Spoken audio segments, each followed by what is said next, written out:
If you saw a mother elephant standing over her calf in the mud, gently rocking his body back and forth, would you keep your distance or step in? That's exactly the question Daniel faced, a veteran forest ranger just weeks from retirement, during a routine evening patrol in Kazaranga. The sun was dipping behind the dense forest canopy when he noticed something strange in a clearing near the riverbed. Two elephants stood there, but only one was moving. Daniel slowed his jeep to a crawl. From a distance, it looked like the adult elephant was trying to lift something heavy off the ground. As he got closer, the shape became clear. It was a baby elephant, lying motionless on its side, half covered in mud. The mother was nudging him with her trunk, gently, rhythmically, almost like she was singing him to sleep. He parked quietly and stepped out, careful not to make sudden movements. The mother didn't charge or retreat. Instead, she stood still and looked at him, her trunk hovering protectively over her calf. It was the kind of eye contact that went beyond fear. It was recognition, a deep, silent plea for help from one soul to another. Daniel had seen animals in distress before, but this was different. The mother wasn't panicked, she was grieving. Every few minutes, she'd circle the calf, touch his ear, and wait for a response that never came. The air around them was thick with something unspoken, like time itself had stopped to mourn with her. For Daniel, it wasn't just another patrol. 2 years ago, he lost his wife Karen to a sudden heart attack. They never had children, and since her death, he'd buried himself in work, walking the forest trails like a ghost. Seeing that mother elephant brought something back an ache he thought he'd left behind. The calf looked no more than a few weeks old. His body was limp, his breathing non-existent. No wounds, no sign of a fall. Just a small creature gone too soon. Daniel crouched nearby, unsure of what he could do, unsure even if approaching would make things worse. Suddenly, the mother let out a low, guttural rumble that echoed through the trees.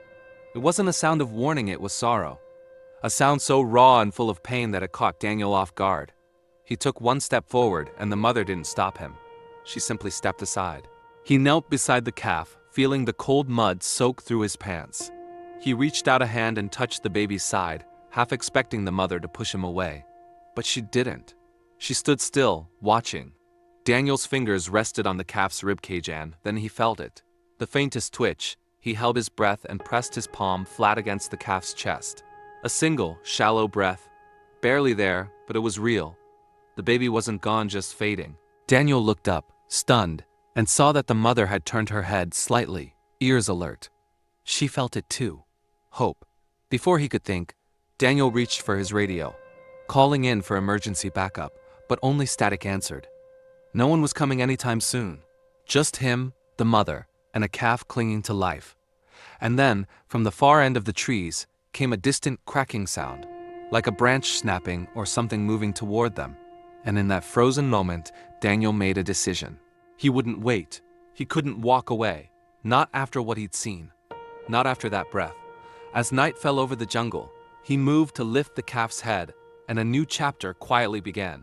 Daniel wrapped his arms around the calf's slippery body, careful not to frighten the mother still standing just feet away. The baby's skin was cold to the touch, covered in mud, and his breathing was shallow, almost undetectable. Daniel's knees sank into the wet ground as he gently adjusted the calf's head for better airflow. The mother hovered above them, her trunk brushing Daniel's shoulder like a silent approval. He had no medical supplies, no stretcher, nothing but his ranger jacket and instincts. He removed the jacket and placed it over the calf's chest, hoping to preserve what little warmth remained. The forest grew darker by the minute, and the temperature was dropping fast. The baby's eyes fluttered briefly, then closed again, like he was stuck between worlds. Daniel's mind raced. If he left to get help, the calf might not survive. But if he stayed too long, the mother might lose patience, or worse, something else might find them first. He glanced around, his senses on high alert. Tigers had been spotted in the area just days earlier. Every rustle of leaves sent a chill up his spine. The mother wasn't just still, she was watching Daniel with unwavering intensity. Her trunk occasionally moved toward the calf, but she never interrupted what he was doing. It was as if she had chosen to trust him, to allow this stranger into her circle of grief. That kind of trust didn't come easily, not from a wild elephant. The baby began to shiver. Daniel saw it clearly now, his tiny body jerking softly with each breath. Hope sparked, but it also lit a fuse of urgency. The mud was acting like ice, sucking the warmth out of the calf's body. He needed fire. heat, something to fight back against the cold. Daniel ran to his jeep, grabbed a flare, and lit it nearby, careful to place it far enough from the mother not to agitate her. The flame's soft heat barely reached them, but it was something. The mother flinched at first, then settled, never once moving away. She wanted this. She needed this. Just like Daniel did. But as the light from the flare flickered across the trees, Daniel heard footsteps. Not animal ones, human. Poachers? Rangers? It was impossible to tell. He grabbed his radio again and called in his location, his voice sharp and low, still static. The signal was dead out here. He stood over the calf, arms wide, facing the direction of the noise. He had no weapons, just a flare in one hand and his body in front of an elephant's child. The mother moved beside him, her massive form now blocking the calf completely. For a second, it felt like they were a team, defenders. The sound faded. No one came out. Just the forest, holding its breath. Daniel looked up at the sky. Nightfall had arrived. He knew the rule. Don't stay out past dark. But rules meant nothing now. He couldn't walk away. Not from this. Not when a baby was still fighting. Not when a mother had asked without words for someone to stay. He placed a hand on the calf's head, looked into the mother's eyes, and spoke aloud as if she could understand. I'm not going anywhere. It wasn't a promise just to her, it was to himself. In saving this calf, maybe he could save something else. Something buried deep inside that had gone silent since the day Curran died. Daniel didn't sleep that night. He stayed crouched beside the calf, feeding small twigs into the dying flare for warmth. The mother stood over both of them like a statue, only moving to nudge her baby or brush her trunk gently across Daniel's shoulder. Every hour or so, the calf stirred a twitch, a shudder, but he was still too weak to rise. Just after dawn, a low, chuffing sound broke the silence. A forest patrol jeep was approaching. Daniel stood quickly and waved his arms, relief flooding his face. The mother remained still, but her eyes followed the sound. When the team arrived, their expressions shifted from confusion to awe at the sight before them. A ranger, a grieving elephant, and a calf on the edge of life. Veterinarian Mira, the district's wildlife medic, rushed to Daniel's side. He's in hypothermic shock, she said after checking the calf's vitals. We need to act fast. With Daniel's help, they wrapped the baby in blankets and connected portable heat pads. The mother watched silently but didn't interfere. Her trust in Daniel extended to the others now. They couldn't move the calf yet, but Mira began administering glucose and fluids. Slowly, color returned to the baby's tongue and ears. His eyes fluttered open fully this time, and he let out a soft, breathy squeal. The sound was weak but unmistakable. The mother trumpeted in return, her voice rising with cautious joy. The team paused, stunned by the exchange. I've never seen anything like this, one ranger whispered. Daniel, kneeling between them, smiled for the first time in what felt like years. The calf reached out with his tiny trunk, brushing against his mother's leg and then, incredibly, against Daniel's boot. The next hour changed everything. With support from the team, the calf began to lift his head. His legs trembled as he tried to stand, collapsing twice before finally managing to hold himself up. His mother let out a low rumble of encouragement, and Daniel found himself holding his breath like a proud parent watching a child's first steps. They named him Asha, which meant hope in Hindi. It was Mira's suggestion, and Daniel couldn't think of anything more fitting. As the sun climbed higher, they guided Asha and his mother to a safer area near the ranger station, where they could monitor his recovery. For the first time, the mother didn't resist human contact. Word of the rescue spread quickly. Local newspapers picked up the story, and soon it reached national media. Retired ranger saves elephant calf made headlines, but Daniel didn't care about the spotlight.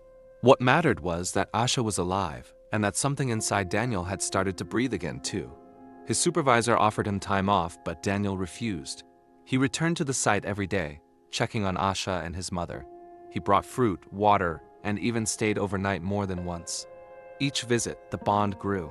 Asha now ran to him with tiny trumpets of joy, his once limp body full of life. And then, one morning, something unexpected happened.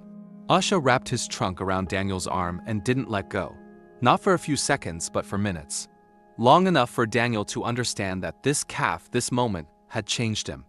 He wasn't just helping an animal heal, he was healing too. Weeks passed, and Asha continued to grow stronger. His steps were now confident, his playfulness returning in bursts of joyful energy. The mother, whom the rangers named Sita, never strayed far from him or from Daniel. What began as silent trust had become a bond deeper than instinct. They weren't just wild animals anymore. They were family. Daniel built a shelter near their enclosure, insisting on staying close until both elephants could be released.